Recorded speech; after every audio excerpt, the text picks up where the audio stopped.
Assalamualaikum warahmatullahi wabarakatuh. Alhamdulillah kita bisa memasuki pertemuan kedua. Di mana di pertemuan kedua ini saya akan membahas tentang studi kelayakan bisnis dan uang lingkungannya.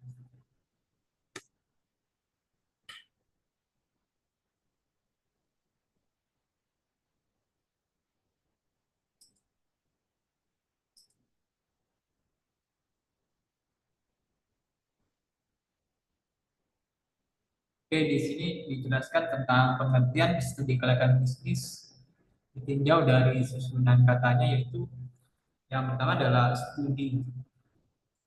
Studi ini mempunyai arti kata untuk mencari tahu sesuatu melalui pembelajaran tertentu. Ini dinamakan studi. Kemudian kata yang kedua adalah kelayakan, di mana dijelaskan bahwa kelayakan itu artinya adalah kata yang sesuai atau baik dalam hal ini karena berkaitan dengan usaha, maka dapat pula diartikan sebagai laba. Yang makan kelayakan. Kemudian ada proyek. Proyek merupakan suatu kegiatan yang bersifat merubah sesuatu atau membuat sesuatu sehingga bisa bersifat sosial dalam waktu jangka panjang. Kemudian kata yang terakhir adalah bisnis ataupun usaha.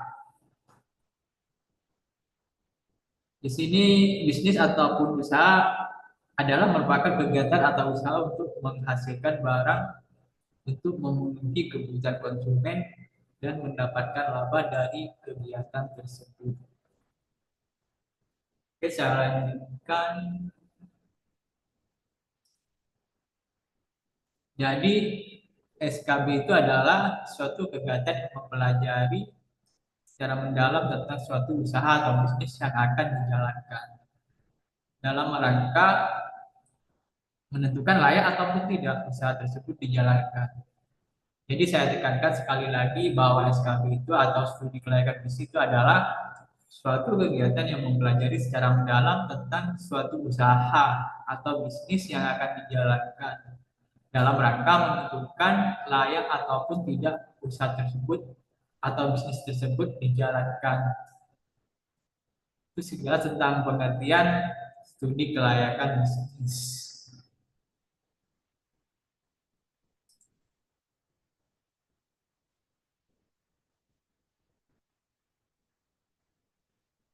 Kemudian ada faktor-faktor yang menyebabkan kegagalan usaha ataupun bisnis.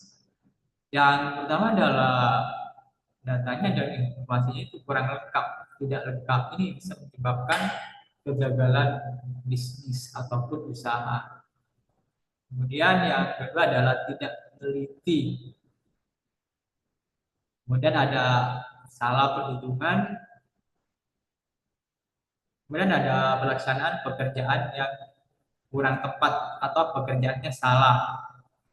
Kemudian ada kondisi lingkungan. Yang terakhir adalah unsur sengaja. Ini merupakan faktor-faktor yang menyebabkan kegagalan usaha ataupun bisnis.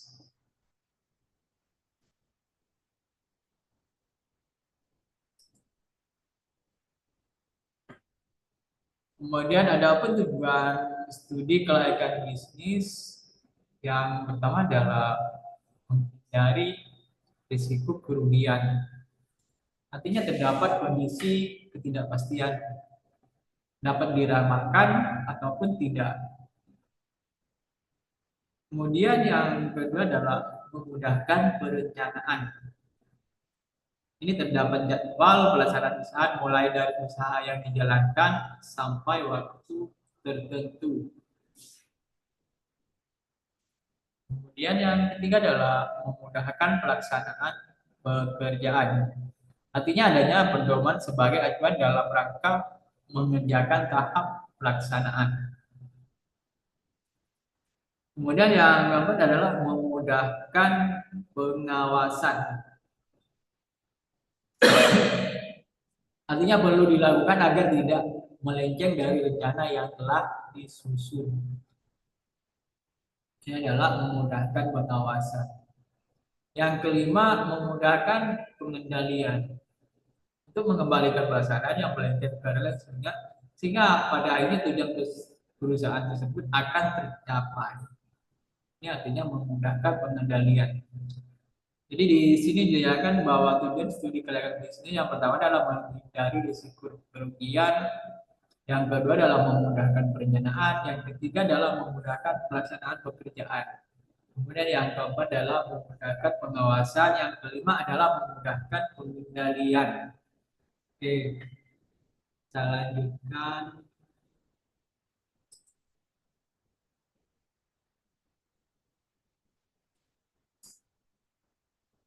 Kemudian manfaat studi kelayakan bisnis di sini adalah memperoleh keuntungan,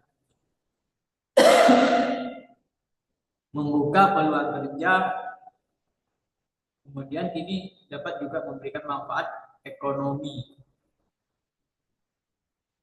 Yang keempat adalah tersedia sarana dan prasarana. Kemudian yang kelima adalah membuka isolasi wilayah. Yang keenam adalah meningkatkan persatuan dan membantu pemerataan pembangunan.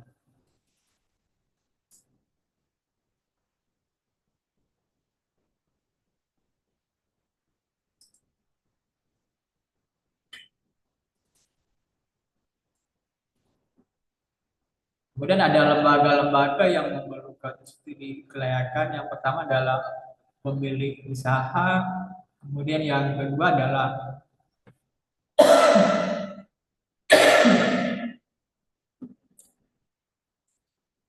adalah kreditur ataupun investor. Yang ketiga adalah pemerintah, kemudian yang keempat ada masyarakat luas. Yang kelima adalah manajemen.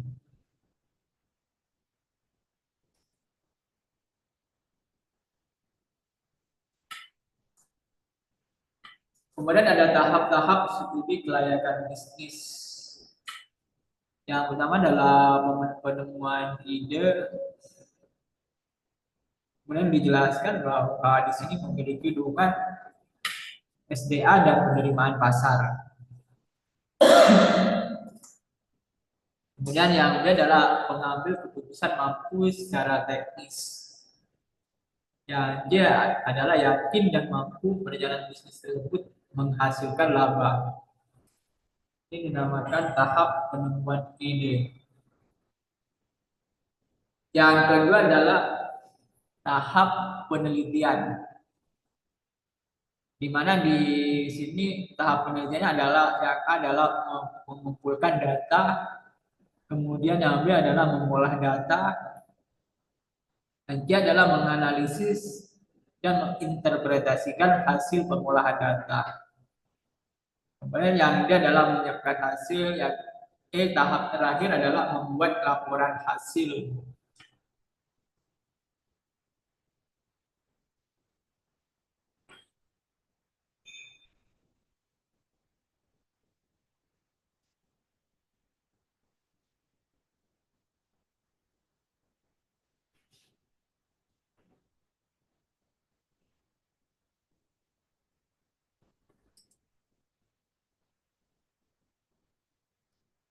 Kemudian tahap-tahap berikutnya adalah yang ketiga adalah tahap evaluasi. Jadi di sini tahap evaluasi adalah membandingkan satu atau lebih standar yang bersifat kualitatif dan kuantitatif, serta memperhatikan biaya dan manfaat yang berpotensi diperoleh. Kemudian ada tiga macam jenis evaluasi. Yang adalah mengevaluasi usaha proyek yang akan didirikan. Kemudian tahap berikutnya adalah mengevaluasi proyek yang akan dikembangkan ataupun dibangun. Yang berikutnya adalah mengevaluasi bisnis yang sudah dioperasionalkan secara rutin.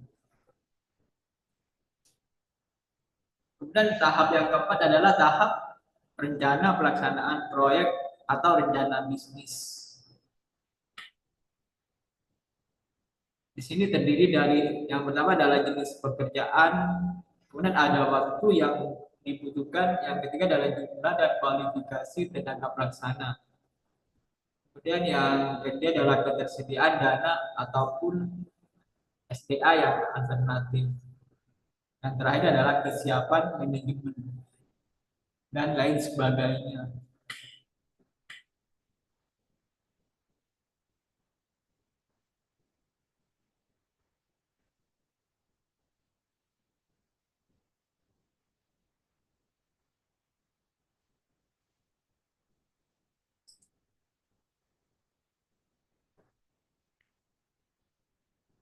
Oke, tahap selanjutnya adalah tahap pelaksanaan proyek bisnis. Setelah semua persiapan yang harus dikerjakan selesai disiapkan adalah tahap pelaksanaan proyek bisa dimulai. Jadi artinya setelah semua persiapan sudah dikerjakan atau sudah disiapkan, tahapan pelaksanaan proyek bisa dimulai.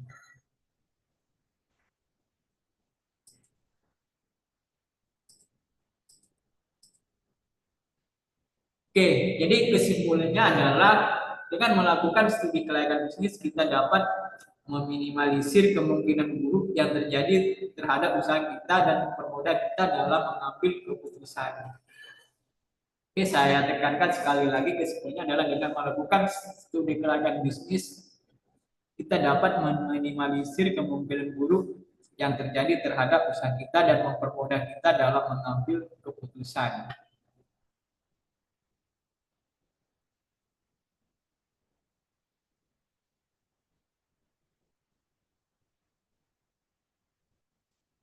Oke, sampai di sini baik saya akan menjelaskan tentang biodata saya bahwa nama saya adalah Rahmat Zulkarnain, akrab disapa Nain. Sekarang ini adalah dosen di Universitas Bahaudin Mutahari ataupun Unima Madura. Saya berasal dari DASU Sumeneb, menyelesaikan pendidikan S1 dan S2 di Fakultas Ekonomi jurusan Manajemen di Unitomo ataupun Universitas Dr. Sutomo Surabaya. Kemudian emailnya adalah zulkarnain@unima.madura.ac.id dengan nomor HP adalah 0852 32556223. Terus motivasinya adalah terus belajar, terus berkembang dan jadilah cahaya bagi sekeliling.